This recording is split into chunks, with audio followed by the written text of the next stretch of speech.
Dans cette séance, du coup, on va commencer l'agencement de nos fleurs sur Blender. Donc, comment concevoir une fleur avec du coup des courbes, comment les agencer et ensuite les déformer pour créer un petit peu de relief, hein.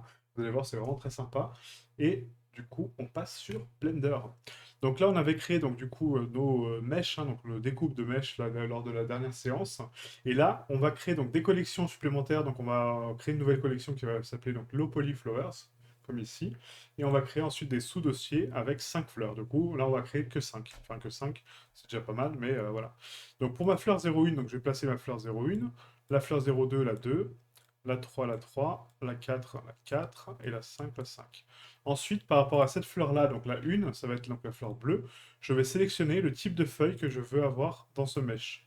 Donc là, je vais prendre les feuilles bleues. Donc, on va prendre donc, la bleue avec la bleue. Voilà. Ensuite, la fleur de 0,2, donc là c'est la fleur rose, on va partir sur du vert. Donc là je vais prendre la leaf 0,1. Et ensuite donc sur la fleur 0,3, donc ça va être la jaune. Donc là on va partir sur la leaf verte aussi, hein, je pense. Ouais, ça peut être pas mal, ouais, vert. Voilà. Touc. La 0,4, on est sur du rouge, donc là je vais partir sur la leaf 0,4. Et sur la dernière. Du coup, on va partir sur des feuilles vertes. Donc, je vais récupérer la 2. Je vais la dupliquer. Ok. Je vais appeler ça Sleeve 05, du coup. D'où l'importance d'avoir autant de feuilles que de fleurs, hein, du coup. Mais ça, c'est une autre histoire. Et là, on est bon. Après, pour la tige, donc j'ai besoin de 5 tiges. Donc, je vais sélectionner des tiges aléatoirement. Donc, la première va aller donc, pour la première fleur. Voilà. La deuxième va aller dans la deuxième. Je duplique la première. Donc, Shift D. Je vais la renommer en tige 03. Je vais la mettre donc à 3. La deuxième, je la reduplique. Je vais la mettre dans tige 0,4. Voilà. Et je reviens sur la plus courbée, du coup, donc la tige 0,4. Et je la duplique encore et je mets dans la 0,5. Je préfère la courber que la droite, hein, mais bon, ça après, c'est un choix personnel. Donc là, j'ai catégorisé mes éléments de conception, d'accord? Donc maintenant, je peux les masquer. On va travailler uniquement sur la fleur 0,1. Et pour concevoir donc une fleur, c'est assez simple dans le sens où, donc là, on a Tlif 0,3 donc en termes de nom, mais après, on aura donc des instances supplémentaires qui vont se rajouter, puisque du coup, on aura plusieurs feuilles. Donc je m'explique, c'est que là, avec un système de courbes, on va contrôler donc déjà la tige. Donc là, dans le curve, je sélectionne un path, donc un chemin. Je tourne sur l'axe Z, donc RZ90. Je monte cette courbe-là de 2 vers l'axe Y. Je vais vous afficher les screencasts quand même, hein, si vous n'avez pas encore les réflexes de modder. Voilà. Donc là, je rotate ma courbe sur X à 90. Mais le centre, il faut qu'il soit là, d'accord, sur le curseur. Donc d'abord, je mets l'origine vers le curseur 3D, rotation X 90. Et là, en termes de scale de fleurs, rappelez-vous, on est donc sur du stylisé, donc les scales ne sont pas forcément proportionnels. En tout cas, elles le sont, mais pas autant que la vraie vie, hein, d'accord? Donc là, on peut se permettre de amplifier un petit peu la réalité. Donc en général, une plante, enfin une fleur, ça va être autour de 20-30 cm. Nous, on va passer à 50, d'accord? Donc là, on va scaler notre courbe à 50. Donc vous pouvez taper 50 directement ici. 50, non, pas 50 mètres, 50 centimètres. CM. Et là, on a notre scale de base. Maintenant, je veux appliquer cette courbe à cette tige. Donc comment je fais? Bah, du coup, il faut que déjà elle partage le même sens. Ok. La même scale, à peu près, hein. Donc là, on va essayer de la scaler à la bonne scale de ma courbe. Donc on passe en vue de face. Et j'essaie de m'en rapprocher au maximum. Si ça dépasse un petit peu, c'est pas grave, hein. Voilà. Et ensuite, il faut que j'aligne ma courbe par rapport à l'alignement de mon de ma courbe. Donc là, on va prendre ce point-là, on va le décaler sur l'axe X. Ah, pourquoi ça ne veut pas? J'ai X. Qu'est-ce qui se passe? D'accord, j'avais pas dépassé mes points. Pourquoi? Ah, donc c'est bien que je vous laisse les bugs aussi, hein, parce que du coup, je vais appliquer la rotation de la taille, l'origine vers le curseur 3D. Voilà, et là, je vais essayer de déplacer mon point. Voilà, ouais. Ok, c'est juste par rapport à la scale. Donc appliquez bien la scale de votre mesh, hein. GX, voilà, donc je déplace ma courbe à peu près ici, voilà, au centre, là pareil. Voilà, vous déplacez juste le point, vous ne fiez pas à la courbe, hein, vous déplacez juste le point au centre de votre mèche, et après le reste devrait s'aligner tout seul. Voilà, donc là on est parfaitement aligné par rapport au respect de notre texture. Ok. Maintenant qu'on a ça, on va sélectionner notre mèche de tige, donc ici, on va lui appliquer un modifieur de courbe. Donc là, dans Deform, vous avez Curve. Et on va sélectionner notre courbe, celle-là, donc le NordPath 01. Donc là, on va mettre un nom. On va mettre donc, C pour courbe. Et on va mettre tige 01. Voilà, comme ça me permet de l'identifier correctement. N'hésitez pas à vraiment travailler propre, facilitez-vous la vie, hein, parce que si vous laissez donc les mèches non nommées, vous allez avoir vraiment des gros soucis, quoi. Ok. Donc là, on voit que ma tige a complètement disparu. Pourquoi? Parce que du coup, je n'ai pas appliqué sa scale ni sa rotation. Donc Q, rotation de taille, origine vers curseur 3D, hein, toujours. Et là, ma courbe actuellement est orientée sur l'axe X. Moi, ce n'est pas ce que je veux. Je veux la déformer sur l'axe Z. Donc là, elle est déformée par rapport à l'axe Z. Et maintenant, au niveau des points de contrôle, il faut que je fasse un Alt S, vous voyez, pour remettre le radius à 1. Parce que là, je suis à 1.3. Donc je remets le radius à 1 partout. Donc là, on va faire un Alt S global.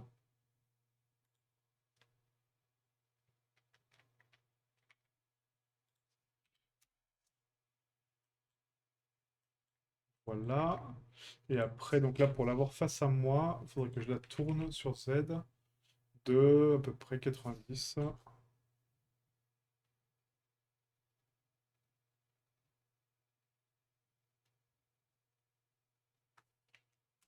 À 90. Donc là, on fait Q rotation taille. Et là, on est bon. Ah, donc là, elle est face à moi. Donc essayez vraiment de travailler en vue de face, hein, ça c'est important. Et maintenant, quand je vais déplacer ma courbe, vous voyez, vers l'arrière, ça va osciller ma tige, d'accord, en termes de propagation. Donc on peut aussi la scaler, hein, du coup, donc si je la propage sur Z, bah, du coup, j'augmente donc la propagation de contrôle. Et si je la bend, bah, du coup, elle se tord en fonction. Donc là, c'est le but, en fait, hein, c'est du coup de concevoir notre plante comme ça, notre fleur comme ça, encore une fois. Donc du coup, là, pour notre fleur, on va prendre donc, le centre, on va passer en édition proportionnelle, comme on avait fait pour les créer. On va la descendre un petit peu, en termes d'influence. Je récupère donc mes vertex annexes. Et là, je vais les remonter un petit peu en influence. Donc, on va essayer de les descendre un petit peu comme ça. Voilà. Et essayer de créer une espèce de courbe un petit peu de fleurs un peu sympa. Voilà, donc là, prenez le temps de le faire, hein, tranquillement. Voilà, et là ça me paraît pas mal. On n'oublie pas d'activer donc du coup la triangulation et les normales pondérées sur notre mèche. On active l'autosmooth, hein. Et là, l'origine maintenant a changé, puisque du coup là j'ai courbé mon mèche, donc je remets l'origine sur le centre de ma plante. Et là je viens le snapper au bout. Curseur, et je fais Shift S, sélection vers curseur.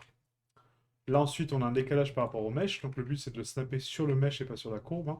Donc là, quand vous déformez avec une courbe, il faut toujours prendre en compte donc, le décalage que cette courbe a par rapport à votre mèche. Donc, du coup, prenez la courbe plutôt que le mèche, hein, et vous redressez le mèche en fonction de ça. Ok. Là, on va le descendre davantage un tout petit peu pour le joindre. Voilà. Pas que ça dépasse dedans, hein. Et là, on est pas mal. Voilà, donc là on a créé donc déjà la première forme. Ensuite, en termes de scale, on peut scaler bien sûr notre feuille, notre fleur, punaise, j'ai vraiment du mal. À peu près comme ça. Voilà, pas que ça soit trop grand. Et là on est bon. Pour les feuilles maintenant, donc pour les feuilles on va les isoler. On va créer donc une autre courbe à partir de ce point central là. On va créer donc un chemin de nouveau. Rotation Z à 90, GY2, Q origine vers curseur 3D. On scale ça à la taille de notre feuille actuelle. On fait un Q, rotation de taille, origine vers curseur 3D. Là, pareil, donc Q, rotation de taille, origine vers curseur 3D, hein, comme ça on est propre. J'assigne donc un déforme curve avec donc cette nouvelle courbe, donc C, leaf. Donc là, ça va être la leaf 03. Voilà. Je l'assigne, donc leaf 03. Et là, je veux déformer sur l'axe Y. D'accord? Donc sur l'axe qui me prolonge. Donc je prends ma courbe de nouveau, donc tige 01, hop, je passe en mode tige 03, pardon. Je passe en mode edit, donc je mets le min radius à 1, et là je vais prendre ma tige, Non, on va prendre la livre, pardon. Et là, je vais la tourner sur l'axe donc Y à 90 pour la remettre droite. J'applique la rotation et là, on est bon. Maintenant, grâce à cette courbe-là, je peux l'orienter un petit peu, ma courbe, hein, vous voyez, donc sur l'axe Z, et du coup la plier selon mes choix. Donc vous lui donnez une forme un petit peu, voilà, un peu courbée, un petit peu jolie. Vous pouvez aussi la déplacer un petit peu sur le côté. Enfin voilà, vous faites vraiment ce que vous voulez, hein. Voilà, on a vraiment beaucoup d'aléatoires, mais pour l'instant, restez simple, et après on pourra composer avec. Ok. Donc là, je retourne sur ma tige principale, et je vais sélectionner donc des points d'accroche au départ donc, de mon mèche, hein. Donc là, on va prendre donc, le centre, par exemple, ici. Voilà. Je prends mon mèche et ma courbe. Je fais un Shift S sélection marqueur curseur. Et là, vous voyez, je suis en train de la snapper sur la surface de ma fleur. Donc là, c'est beaucoup trop grand, donc on va la scaler. Voilà, donc on va mettre des grosses feuilles en fait en bas, hein, du coup. Vraiment vers le bas pour masquer un petit peu le sol. Et après, on fera des autres courbes plus sympas par la suite. Donc là, je vais décaler un petit peu le point d'origine au centre. Voilà. Et on va la décaler un petit peu sur l'arrière, comme ceci. Comme si elle était jointe, hein, finalement, dessus. Voilà, et là, on est pas mal. Là, je vais faire donc du coup un Shift D RZ 180 pour la mettre à l'inverse. Shift D RZ 45 en... peut-être pas 45, on va mettre 90. Et on va la remonter un petit peu sur Z. Voilà. Shift D RZ, donc là, ça va être aléatoire. Voilà, un peu comme ça. Là, j'ai ma base. Donc là, c'est pas mal. Et après, on va donc dupliquer ce groupe-là. Donc, tout le groupe qu'on vient de créer, hein, de l'IF. Et on va le décaler à chaque fois en palier. Et on va le scaler en palier. Donc là, je vais faire Shift D, GZ. Hop. On va le scaler à 0.8. Scale 0.8. Alors pourquoi il ne prend pas la scale? Bon, il ne prend pas ma valeur, donc on va le faire manuellement, c'est pas grave. On donne une rotation un peu différente pour l'instant. Et après, on refait un dernier palier. Et là encore plus petit. Et on tourne encore une fois de façon différente. Voilà. Donc maintenant, sur chaque courbe, vous pouvez donc donner de l'aléatoire au niveau des points, donc sans l'édition proportionnelle, hein, mais du coup, vous pouvez relever un petit peu des feuilles, etc. Donc moi, ce que j'aime bien faire, c'est du coup prononcer un petit peu plus le côté recroquevillé de la fleur ici au niveau de la cime. Pas trop, hein, pas d'overlap. Voilà. On va activer aussi après le shade smooth, hein, dessus, parce que là, il n'est pas. Hop. Voilà. Et vous essayez de créer quelque chose d'assez joli, vous voyez, assez intéressant à regarder en termes de courbe, en termes de propagation. Voilà. Faut vraiment créer. Là, c'est vraiment créer de toutes pièces. On touche qu'à un axe, hein, l'axe Z, hein, toujours. Mais vous pouvez aussi après tourner votre feuille un peu différemment. Voilà, la faire pivoter un petit peu plus. Voilà, donc la remonter. Enfin voilà. Donc ça, c'est vraiment libre, hein. Voilà. Il n'y a pas de contraintes. Prenez le temps de vous créer vos fleurs tranquillement.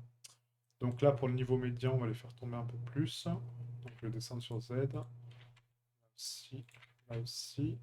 Voilà. Je vais les tourner davantage vers l'extérieur, comme ça.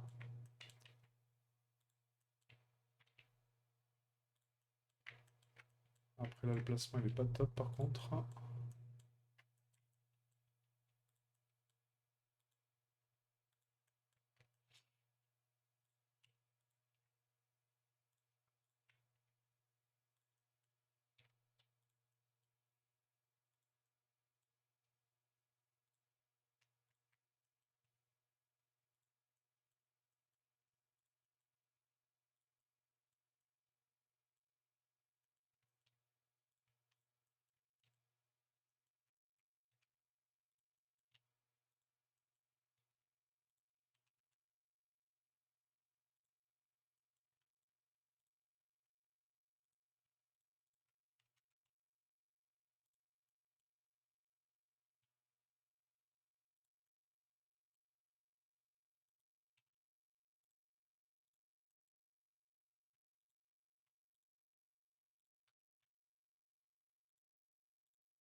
peu le scale aléatoire aussi, hein, c'est pas plus mal non plus.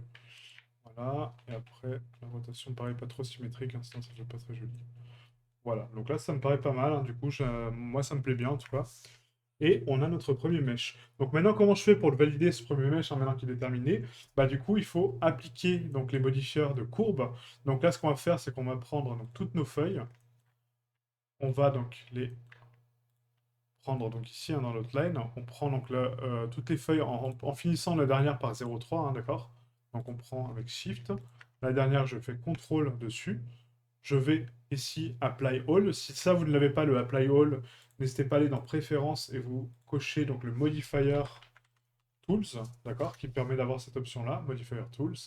Vous validez avec Apply All. Donc là, on applique toutes les courbes. Je supprime toutes les courbes. Hop, voilà. Et ensuite, je viens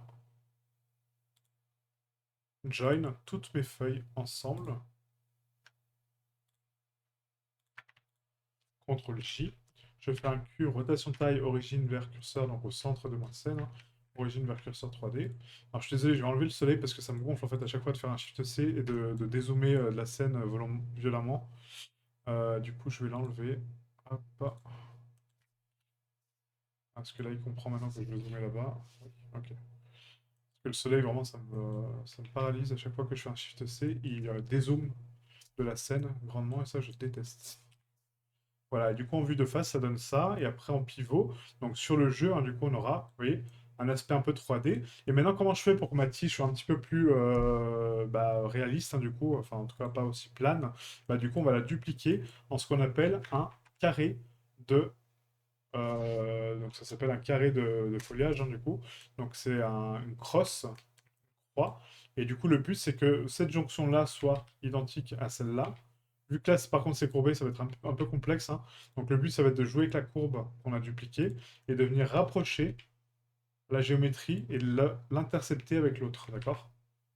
Voilà, donc essayez de faire au mieux, hein, du coup. Là, c'est un petit peu compliqué, mais avec un peu de patience, vous allez y parvenir sans problème. Voilà, donc on essaie de joindre un peu les deux géométries, hein, du coup. Et ça donne juste un carré, donc, enfin une croix, hein, finalement, ça s'appelle une croix. Et cette croix-là va donner l'illusion que mon mesh est en 3D, alors que pas du tout, quoi. Par contre, ça va me tourner ma courbe, donc c'est pas le but. Euh... tu, tu, tu. Ouais, je vais essayer de le décaler juste sur X un tout petit peu. Il n'y a pas trop de décalage. Là, normalement, on n'est pas trop mal.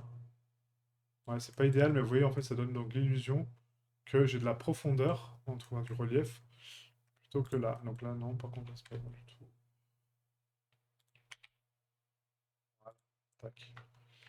Voilà, et là, toc. Ouais, quand je tourne, donc j'ai moins cet effet plat, du coup, donc ça donne l'illusion que mon mesh est en 3D, alors que pas du tout, c'est vraiment juste deux plans superposés les uns aux autres. Il y a juste cette jonction-là qui est un petit peu trop moche pour moi. Donc là, je vais la rapprocher pour éviter un petit peu le gap qu'on a ici. Et là, hop, magnifique. Donc on n'oublie pas d'appliquer aussi donc, la courbe des deux tiges hein, qu'on vient de créer. Donc là, on apply all, on prend tige 0,1 et la dernière tige 0,1, CTRL-J, Q, rotation de taille, origine vers curseur 3D. Voilà. Et ensuite, on supprime donc, les courbes de tige là. Maintenant que j'ai mon mesh propre, donc je fais un Q global, rotation, origine vers curseur 3D.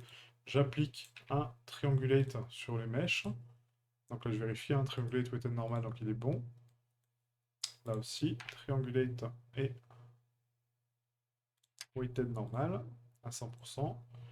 Et triangulate et weighted normal à 100%. Et ensuite, on active donc le shade smooth partout pour Unreal. Prendre les groupes de lissage. Et là, on a notre mesh final propre. Super. Donc là, pour l'export, on va sélectionner donc les trois mèches ensemble. On fait un file export, FBX. Ici, on va dans notre dossier, donc modélisation export. Et là, ça va être donc le SM Flower 01. On sélectionne notre preset donc avec Selected Objects, Mesh, -Z forward, Y up, Apply Unit, etc. Et géométrie, Smoothing Groups, Apply Modifier, c'est Triangulate Face. Ok? Et on exporte. Et vous allez voir qu'après, quand on va travailler avec notre atlas, on n'aura qu'une seule texture pour toutes nos fleurs, mais que du coup, la conception 3D, grâce à notre atlas, vous voyez, on a fait un mesh avec uniquement des textures, et ça me permet d'être ultra optimisé et de rester quand même très joli par rapport à ce qu'on a fait. Après, comme je vous dis, ça dépend beaucoup de vos textures, hein. Si vous faites juste des amas de couleurs, ça sera moins joli, mais c'est peut-être pas votre but, hein. Peut-être que c'est pas voilà, le foliage, etc. Moi, c'est vrai que j'accorde beaucoup d'importance au foliage, mais c'est peut-être pas vous, votre but, quoi. Ok? Donc, comme d'habitude, je vais vous mettre donc un time-lapse, entre guillemets, c'est pas un time-lapse, hein, mais une vidéo longue, hein, du coup, avec tout le processus donc, de la conception des plantes. Là, vous avez la base, hein, vous avez donc la méthode, et après, vous pouvez regarder donc, la vidéo longue, si vous le souhaitez, avec toutes les étapes une par une, avec de la musique en fond, hein, où je parle pas, mais en tout cas, vous voyez le processus que j'ai derrière. Ok? Donc, merci à vous, et je vous dis à très bientôt. Ciao, ciao.